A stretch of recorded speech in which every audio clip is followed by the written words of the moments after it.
What's up, guys? Welcome back to Newswave. So yesterday, during the Ubisoft Forward event, it finally happened. Scott Pilgrim vs. the World, the video game, is coming back this year. We'll be talking about that, as well as the controversial, we'll say, Prince of Persia remake that was also unveiled during that event. Also, Mario 3D All-Stars coming out next week. It's a limited release, and it looks like one concern that I had, which was stock issues, may actually be coming up, as a couple of retailers now are actually selling out of their pre-orders. Oh, and after Microsoft unveiled the Series X and the Series S and all the information, including release dates, people are now looking towards Sony. Well, it looks like an Amazon Japan listing may have gone up just a little early across several accessories, along with a time and date when you could pick them up, possibly giving us a release date for that PlayStation 5. As always, guys, if you enjoy these videos, make sure you hit that like button, helps out a ton. And if you're brand new here, hit that red subscribe button down below as we head towards 500,000 subscribers. And we're gonna start today with a, I would say, expected delay. I mean, did anyone really think right now, in September, almost halfway through, that No More Heroes 3 would still be coming out in 2020? I mean, I thought the writing was kind of on the wall once we got to August and we hadn't heard much.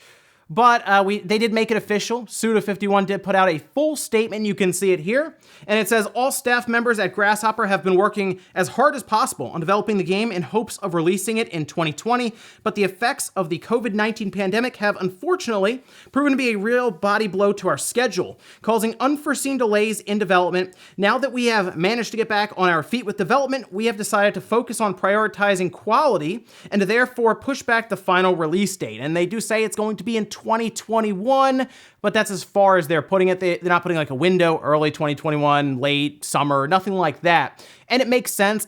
You can't rush necessarily a game out if you have these kind of speed bumps in development, where remote work is obviously an issue across the board for the gaming industry right now, as several games have been delayed. Halo Infinite probably being the biggest one because it was supposed to be there for launch with the Series X, but even No More Heroes 3 is a pretty large game to have delayed, since we were expecting it obviously this year. But if they hold off, they focus on quality, I'm okay to kind of hang out and wait. I'll still be there day one for it, excited to check it out. So we'll wait to see if we get any type of update, maybe at the beginning of 2021, as we maybe expect a direct or something. Also, interesting stuff here for any Control owners who heard that you'd have to buy the Control Ultimate Edition to get the next-gen upgrades that were being talked about by 505 Games, especially if you are someone who did buy the Digital Deluxe and the Season Pass, and you felt a little taken advantage of there, where you spent all this money and they still wanted you to buy the game basically all over again in another package. Well, strangely, people on Twitter started to notice that they had the Control Ultimate Edition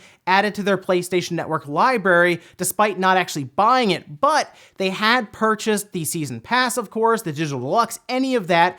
I almost wonder if this is 505 realizing that, wow, all these other companies are just doing free upgrades for next-gen ports and next-gen transfers and all of this, right? We just saw CD Projekt Red say, Witcher 3 owners, get ready, because you're just getting a free upgrade to next gen. 505 is starting to look a bit out of place here alongside of these other companies. It's also a possibility that this is just a mistake and they'll go ahead and fix it and take the game back. But we'll wait and see if 505 has anything to say in the coming days. Oh, and we had some fun stuff take place yesterday, as several boxes and packages deliveries started going out to different people on YouTube, media outlets, and they happened to be the shells for the Xbox Series S and the Xbox Series X. So naturally, everyone started just placing it next to things for size comparison. Seriously, like IGN did a ton of different things where they just sat the Series S down next to a Wii or a 360 Slim or an Xbox One or PlayStation 4 Pro. So there's a lot of comparisons right now if you're trying to make room and figure out where in your entertainment center a Series S or a Series X would go. But there was one thing that I was even curious about, and that is that circle stand on the bottom of the Series X. It looks a little strange when you have it horizontally, right? Because it's just kind of there. It's just kind of sticking off the side. It's not symmetrical, right? So it looks kind of strange. Turns out that will not be removable, as Ryan McCaffrey did reach out to Microsoft after receiving one of the shells, and they told him it's just basically attached to it like the model that he received. So most likely I would say that's for airflow, because let's say you take it off when you put it horizontally and then you forget about it, put it vertically, that appears to be where a significant amount of air is being pulled up and through. So if that's flat and flush on the ground, there may not be enough airflow then to cool the, we'll say fairly powerful internals there. So that's the best thing I could think of. Yeah, it looks a little strange horizontally, but that's the way the design is. And guys, with some of the quick news out of the way, let's get into the bigger stuff. Let's start right away with the 3D All-Stars collection for Mario's 35th anniversary. It's a limited release. It's going to be available till April 1st, so we get 6 months with it, and then it's gone digitally as well as physically, where they won't be shipping any more games out, and any that are left with retailers, they'll just sell through, and oh, that'll be that. But something came up, and I was a little concerned about this. We don't really know how many physical copies Nintendo is going to put out there. I'd like to think that they'll shoot for 10 million physical copies, right? Like really go all out over 6 months, just push a ton of them out, because the Switch, I think now is really like 50-50 when it comes to digital physical. It makes sense buying your games digitally because it's a portable system as well, and rather than take a bunch of game cases around, if it's just on your micro SD card, it makes it a lot easier to switch games and take it around, all of that. But the physical market is already starting to run into some issues, as people noticed that Amazon had actually ran out of pre-orders. MVG made me aware of this, and I took a look, and yeah, they're not taking pre-orders on it anymore. It's currently unavailable, and Amazon, that makes sense, especially now where people are really doing a lot of ordering online and kind of staying in more. It makes sense that Amazon would get hit really hard for that, because I took a look, Best Buy is still available for now, but Walmart is not. So even like Walmart is getting hit kind of hard with this. So keep in mind, Best Buy and GameStop are still available, and if you have not put in any kind of pre-order, I would at least put one in at one of those two locations, because there's no real guarantee that Amazon will get back in stock for something like this. I'd like to think that like next week on release day, they'll just have stock and you just go and order it, right? Like if you missed pre-orders, oh, okay, that's fine. But you just may have to get it a few days later. Of course, you can buy it digitally, but I would like to have a physical copy just to keep as like a collection thing, because I mean, it's a 6-month release window. Like it's going to be a rare game at the end of the Switch's life, and it's a first-party game. It's very strange to think about this, but Nintendo's done this before. It's just the digital aspect being delisted is weird. And of course, on eBay, those the resellers are really pushing right now for this. We're seeing them, again, around $100 to $120 even now, with some of them just actually selling and completing the listing. Now, there are some up there right now for $75 and $80, but it is a little strange because the game's not even out yet, and the pre-orders are selling out. So here's hoping we don't get into a situation in like December where you got to get a copy for Christmas and it's just impossible to find it for like under $150. Because I'm going to say it now, I think that might happen. But I am really excited for the game. I'm going to have it digitally as well as physically. And I think the first game I'm going to start up is Galaxy, because I played a lot of Sunshine, of course played Mario 64 like crazy. Galaxy is the one I want to go back through right now and see how it looks on the Switch, of course. But that's my plan. Let me know which one you're going to be starting up first. Next up, let's talk about the Ubisoft Forward event. This took place yesterday, 3 p.m. Eastern time. Went for, I want to say it was like 30 to 40 minutes. Some of the parts dragged on a bit, especially the last game that they showed us, which was like this large 50-person race with like extreme sports thrown in, snowboarding, and they had like biking. It was all over the place. That segment went a little longer than I think most people would have liked, but they did give us some new games. If I told you what they were initially, you'd be really excited, and then you see it and you're like, oof. Anyway, we'll go over a few of these. The first one that I think is going to be pretty fun, and that's because it looks like Ubisoft's version of Breath of the Wild is Immortals Phoenix Rising. They unveiled this. This is the rebranding, renaming, whatever you want to call it, of Gods and Monsters that they had shown before. This time, though, they're ready to show full gameplay. They also had people on YouTube as well as media outlets go hands-on ahead of time, so there's just a lot of gameplay out there right now, and it makes sense because it's launching on all platforms December 3rd, so not too much longer, and you'll be able to pick this one up. They're also going to run what seems to be like an early beta test, kinda, for Stadia, where they create an island specifically for Stadia users to use, and well, hopefully the island can handle like 12 people, I guess, but you'll be able to at least try it out through Stadia. Of course, it's more controlled that way since it's streamed rather than like a demo that you download that could be like data mined, but this game looks like Breath of the Wild. Like, when they were showing some of the gameplay in the beginning, they walked up to the cliff and I said, watch them jump off of this and just start gliding and they did. they just started doing that. So yeah, it's kind of blatant at times, but I mean, Breath of the Wild's a good game. So yes, obviously some studios are going to try to copy it and all this. So I'm at least looking forward to, I like the Greek mythology thrown in there. I like the idea of it kind of being a Metroidvania where you're collecting different abilities and skills for movement and fighting and all this. So I'll be checking it out. I did see, at least I think there might be that feeling of the open world Ubisoft fatigue kind of thrown in there. I'm sure there'll be a bunch of different currencies that are just exist because of, microtransactions, but we'll see a bit more about this. I'm sure they'll have a large marketing campaign leading up to the 3rd. And then we had Scott Pilgrim versus the World. This is awesome. It is coming back this holiday. It'll be on the Switch, PlayStation 4, Xbox One, PC, everything. It's everywhere. This is awesome. It's the complete edition, so it'll have the DLC there that if you missed part of it, you didn't get the DLC at all. This has been a long road for this game to come back. And it was so awesome to see this happen because the internet reacted exactly like I was hoping they would. Just complete excitement. So awesome to see this. You have to check it out. If you're unsure, it is a very good 2D cooperative beat 'em up style game, and the artwork is great. The music is like top notch. It is so good. So yes, if you missed out on it, you have to check it out. If you already played it, I mean, it's still worth picking up. I really hope Limited Run Games does something with this, or someone has to release a physical copy. We've been burned once before with digital on this. We need a physical copy of this game to keep in our collection. As far as we know, it's coming out this holiday, no actual release date or anything, but yes, I am picking it up day one, and I'm gonna we'll just ask Limited Run Games or Ubisoft over and over again for that physical copy. You gotta do it. Then we got Prince of Persia: Sands of Time Remake. It's coming out January 21st. It's on everything but the Switch, but strangely enough, on their website, they have the Switch listed. I think it's gonna come out on the PS4, Xbox One, PC and all that, and then like 2 months later, it'll show up on the Switch. It's a strange situation there that it wouldn't just be ready for launch, but I kind of feel like Ubisoft isn't putting a ton of money into this remake, which is weird because I still think Prince of Persia has some pull right now in the gaming industry and the gaming world. I think people really want to have a good Sands of Time remake. Unfortunately, despite this game being built on the same engine that Assassin's Creed Origins built on, something looks off about it. See, they showed the title, people got really excited. I saw people were typing on Twitter, I typed on Twitter, I was like, this is amazing, Sands of Time remake, let's see it.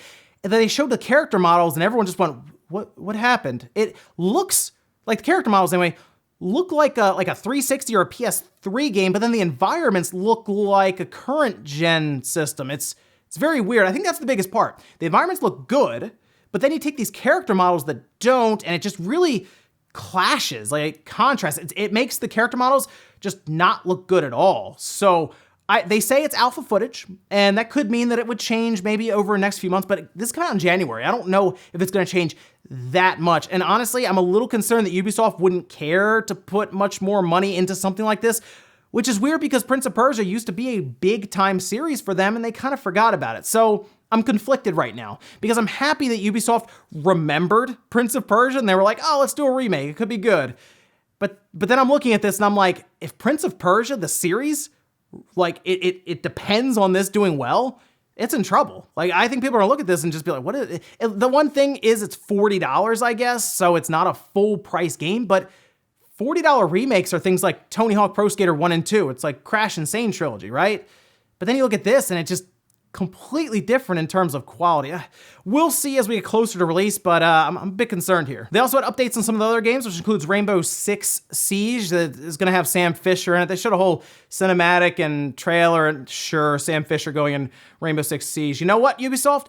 Just Dance could use them too. Well, let's move them over there. Why not? You're putting them everywhere else as it is. And they also showed Watch Dogs Legions. That's coming out pretty soon. So just another update to show it off and get ready for launch on that. And then they finished off with a game called Riders Republic, and they showed a trailer for it. And it's extreme sports with massive multiplayer online. It's a bunch of people, seems to be about 50, that get together and race downhill and try to crash each other and do scores and tricks and all of this. Okay, I guess it's supposed to be kind of like the next evolution of Steep, almost. So I guess that's cool for people who enjoy those games. It didn't really appeal to me much. I saw it and I was like, oh, okay, that was kind of fun, but that was about it. Overall, it was a better Ubisoft Forward than we saw before a few months ago. But that Prince of Persia remake, I think if they really nailed that Prince of Persia remake, and we'd be sitting here talking about how awesome it is that Scott Pilgrim is back, and how awesome it is that Sands of Time is getting this high quality remake, it would have been great. But that Sands of Time remake really knocked it down. But like Scott Pilgrim vs. the World, the video game coming back, just automatically makes this a good show. Next up, let's talk about Amazon Japan seemingly listing several accessories for the PlayStation 5 a bit early. Now, of course, Microsoft has already unveiled all of their stuff for the Series X and the Series S, and now we're just kind of hanging out waiting to be able to pre-order in a week or so.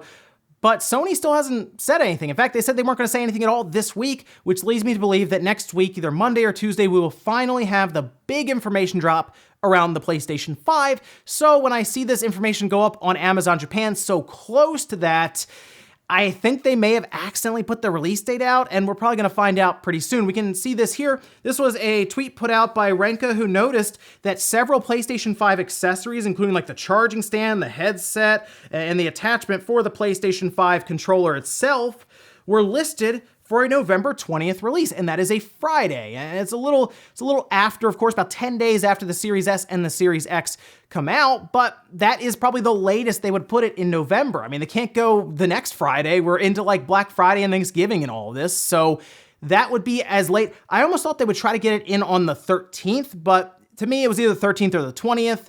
I felt like the 20th is a little late, but that also might buy them a little extra time just to make sure they have all the marketing in place, ready to go for maybe another launch title they're going to have ready for it. So the 20th, to me, works. Would Amazon Japan accidentally leak it?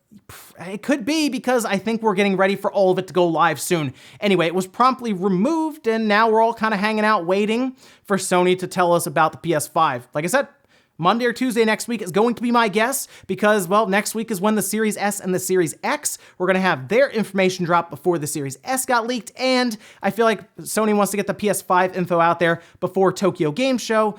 When other companies are just going to be talking about the PS5 anyway, you might as well have the marketing ready. And in our last bit of news, let's talk about a new Nintendo Switch Special Edition console, and it's probably not what you were expecting. Here it is. It is a Fortnite Special Edition. That's right, and it looks like a lot more work than I would expect went into this. Now look, Fortnite's big, I get it. And it's not even on iOS anymore, so like they're thinking, oh, the holidays, let's just put it out there. As far as I can tell right now, it is slated to come out in Europe on October 30th. And it looks like it's actually going to have a couple of exclusive Joy-Con colors and designs, as well as a backplate and even a dock that has some etchings and designs in it. All right, look, I will give you this, Nintendo. I will say, you know what?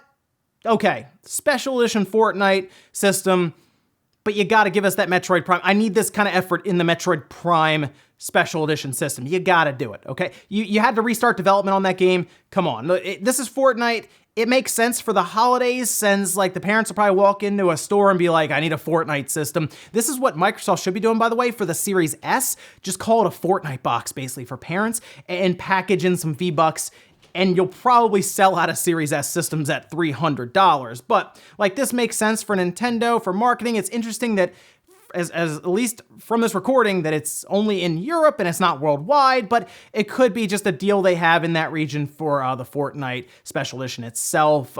Sure, I guess if you don't have a Switch and you really like Fortnite and you're thinking about it this holiday, there you go. There is a Fortnite bundle you can pick up that's all custom and decked out in Fortnite stuff. And we'll finish up with a comment of the day, as you're seeing here. This is from Barris saying, I wonder if this Switch Pro could possibly be a home console version, not a hybrid, a traditional console.